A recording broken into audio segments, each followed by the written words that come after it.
na nga po ang pagdating ng mga deboto sa Quiapo Church para sa Fiesta Masses sa Pista ng Nazareno.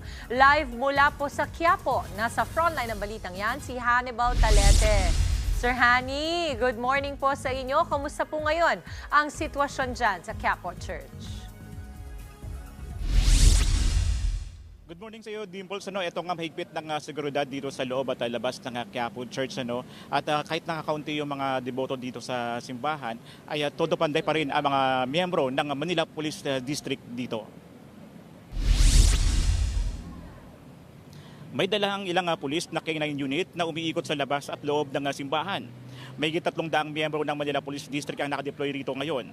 Kaninang alas 5 ng madaling araw, nagdaos ng misa rito sa Minor Basilica and National Shrine of Jesus Nazareno na pinangunahan ni Reverend Father Robert Arellano.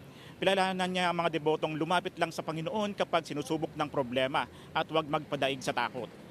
Oras-oras ang misa dito, Dimples, ngayong umaga hanggang alas 10 ng umaga yan, no? At magpapatuloy yan mamayang alas 3 ng hapon hanggang alas 11 ng gabi.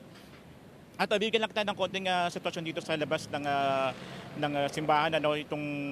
Malinis ito ngayon sa mga vendors at yung Quezon Boulevard ay pasabol pa sa mga sasakyan sa mga oras na ito. At yung kabilang panig naman, yung going to Recto, no? At nadaanan pa sa mga oras na ito. At bigyan tayo ng schedule ngayon na mamayang gabi, magsisimula ng pagsasara ng mga kalsadang dadaanan ng andas at parang sa translasyon bukas. Dimples. Maraming salamat po, Hannibal Talete. Mga kapatid, Dimples Romana po, kumpletuhin ang inyong umaga ng mga kwentong puno ng inspirasyon. Salubungin po ang bawat araw ng may ngiti at pag-asa. Kaya't mag-subscribe na po at mag-follow na sa aming social media pages ng News 5.